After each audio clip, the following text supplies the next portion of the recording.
protects me from osteoporosis. It also protects me from being a cranky old bat.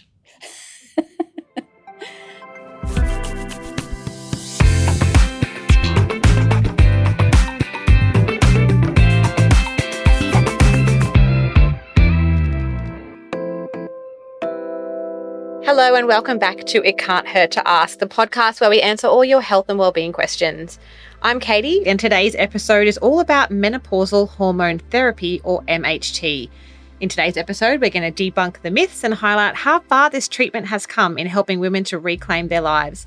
Joining me again is Brisbane-based endocrinologist Christina, who'll be walking us through everything we need to know about MHT. Welcome back, Christina. Thanks, Katie. It's nice to be here. A quick note on terminology. Throughout this podcast, we'll be using the terms women and girls. We use these terms inclusively to mean all people who identify as a woman or girl, and recognise that people who do not identify as a woman or girl may still be affected by women's health issues. Before we get started, we'd like to acknowledge the traditional custodians of the land on which this podcast has been recorded.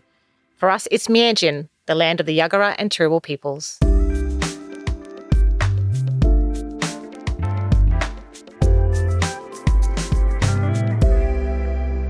So, Christina, let's start with the basics. Again, back to basics. What is menopausal hormone therapy and how does it work?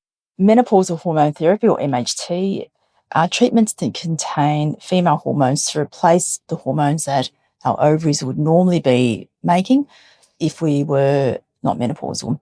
So normally that is estrogen and progesterone, but for women who've had a uterus, they just need estrogen. So MHT can be prescribed as tablets, creams, gels, or patches. Okay, and what symptoms does MHT help with the most when it comes to menopause?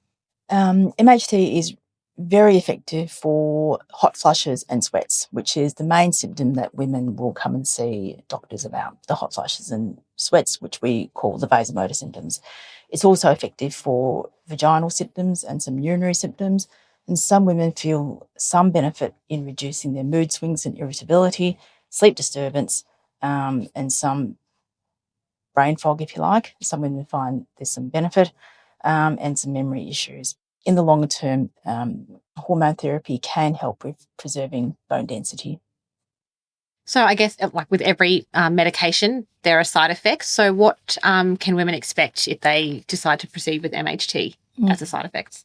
Yeah, so we always warn women when they start hormone therapy that they can get some breast tenderness, and that's the effect of the estrogen at the breast. So that usually is pretty mild and that settles down after a bit of time. And they can also expect some bleeding as well, which can be a little bit annoying, but that usually settles down. And if it doesn't settle down, there are ways of adjusting the medication or tweaking doses to hopefully help settle that down. Yeah. And how long would it take usually to settle down? Oh, again, that's a little bit variable from woman to woman. Okay. So some women may have no bleeding at all, and some women it can be persistent and a little bit troublesome to manage. It can take a few months actually. Yeah. But usually we get there. Yeah. Well, that's good to know that the side effects are generally pretty low. In your experience, what's life like between women who take MHT and those who don't? So for some women, they have no symptoms of the menopause, so they don't need hormone therapy. Lucky them. Yeah, very lucky them. Some women have really debilitating symptoms, and then we have a discussion with them whether they would like to use some treatments or not. We talk to them about the risks versus the benefits, and most women, after we discuss it with them, would choose to go onto some treatment, and the vast majority would come back feeling much better. Their hot flushes are better, they're sleeping better, and as a result, they're not as tired during the day. Many women report an improvement in their symptoms of the joint aches and pains as well. So MHT is really very effective. Yeah, that's such a relief to hear that after everything they experience, there could be, some relief in sight. That's excellent. It's a good treatment. So, Christina, what about the risks of using MHT? Yeah, good question. The risks are generally considered very low. I think several years ago, many women were worried about breast cancer being a risk of MHT. And that all comes down to the study called the Women's Health Initiative, which was released in the early 2000s, and that made that association between breast cancer and hormone replacement therapy, as it was known then. Yeah. So it's important to know that those women in that study were started at an older age that we would normally start women on hormone therapy, and they use a lot of older preparations, which we generally don't use these days.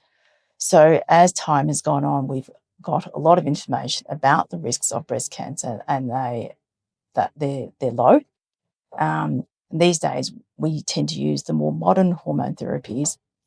We refer to them as being body identical, meaning they would be very similar to the hormones our ovaries would be producing if they were still functioning. We also tend to use skin preparations. So preparations which are patches or gels, and they don't carry with them a high risk of blood clots. Okay. So tablets can do that because they need to be metabolized by the liver, but gels and patches don't tend to have the associated risk of blood clots. So many women would be commenced on those first line. Yeah. Okay. Well, it's good to hear that the treatment has come a long way since that Definitely. study, and there's sort of more options available to women, which is great. So, what about women who maybe have tried MHT and it wasn't for them? What are their options? Yes, there's definitely women who we recommend don't use hormone therapy. For example, women who have had an estrogen-dependent or hormone-positive breast cancer, for example. And that's another group of treatments that we use. So there's a range of medications traditionally that have been available, including antidepressant-type medications, anti-epilepsy-type medications. Some blood pressure tablets are effective, but there's been a new one that's become available just this year. It was released in America last year and in Australia around February, March. That one has been very, very effective. So for many years, we've been telling women that their thermostat is broken who have had hot flushes. Yeah. So the researchers have now worked out what that mechanism is. Wow. And so this new medication targets that very mechanism of the hot flush. And so I've had a bit of experience with it now, and it is has been very effective. Yeah. Just with that particular symptom, or more generally as well for other symptoms? It's mainly for hot flushes. Yeah. Okay. Mainly for hot flushes. But hot flushes are the most troubling symptom, and that leads to the things like the sleep disturbance and so forth. So there's a flow-on effect. Yeah. Oh, that's wonderful to hear. More options.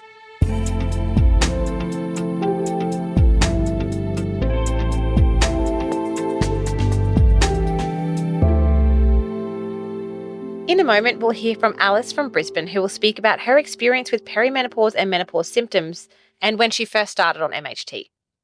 Hi, I'm Alice Owen. I'm a speech pathologist and a dance therapist, but also a grandmother, mother. My periods, which had always been easy, no problem. I had my kids late. I had one at 33 and one at 40. And my son, youngest, was 6 at the time. And I started to have severe perimenopausal symptoms. I would bleed for 13 days, and it would be so severe I'd have 2 super tampons, 2 super pads, and I would stand up and just flood everywhere. So for the first 2 days, I really couldn't leave the house, which was very awkward. And then I'd have about maybe 2 weeks off, and then it would just happen again. It was a pretty low point. And then what began to happen was the waking up 3 times a night, heart going like this, the bed's soaked. I would have to get up, change the sheets, have a shower, go back to bed, and that would happen 3 times a night. So I was getting very little sleep. Then I was getting these attacks of absolute rage. So I had the full suite of symptoms, and me being me, I looked it all up, and I don't think we even had Google at that time. Not sure. But, I did find some information. We had books and libraries and things like that. So I had the university library and a few friends to talk to. So I then rang a friend in Brisbane and said, get me out of here. Can you get me a job? So I was offered a job to start in the next year. So that at least I knew I had an exit strategy. So I just focused on getting through things. And I tried to eat well and take supplements and things.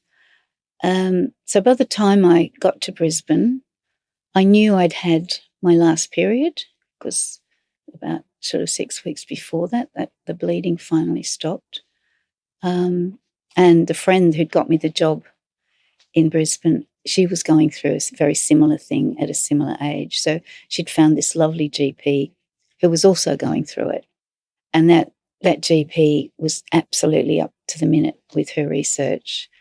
And so I immediately started on HRT and regained everything back again. Alice fortunately had a really positive experience on MHT, which she referred to then as HRT, and in fact, she's still on a small dose of the medication to this day. So let's hear some more about her experiences using MHT. So, and I'm still on HRT because every time I go off it, I start to get the hot flushes after about 3 weeks, and I'm like, no, that's not going to happen. I'm sorry. Hot flushes in a Queensland summer, not happening. So for years, I've been on this tiny dose. It's one 300 milligram tablet twice a week. So the normal dose would be, I think, 600 a day. So that's just enough to keep me on an even keel. And we have modern medicine. If it can create a synthetic hormone that works, why mess about? And it's protecting me from bowel cancer, which is what my father died of. Got a 1 in 9 chance of that. It protects me from osteoporosis. Lots of old ladies get that. And a few other things. But anyway, it also protects me from being a cranky old bat who can't remember anything. So what did you think about Alice's story there, Christina? I thought it was really positive. I thought she was really very articulate in the way that she described her symptoms. I thought she found herself a group, like her GP, a friend. They were both going through a similar experience. So that provided some support for her. I really liked the way that she embraced the concept of using some hormone therapy when it was given to her. She's obviously done quite a lot of reading about it. She's aware of the positives. So I think she's done really well. So hormone therapy is an excellent treatment for the symptoms of menopause. Many women benefit from it. It's not for everyone, though. It's a really good idea to have a chat to your doctor and see whether it's appropriate for you. All treatment like hormone therapy should be tailored to the individual, and we really emphasise that.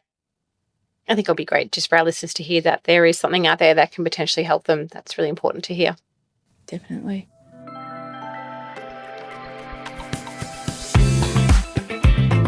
We've spoken about everything under the menopause umbrella, from mental health, MHT to sex. So what's next? Well, what kind of support and resources are available to women and people going through menopause? Plus, what can we do to support those going through menopause?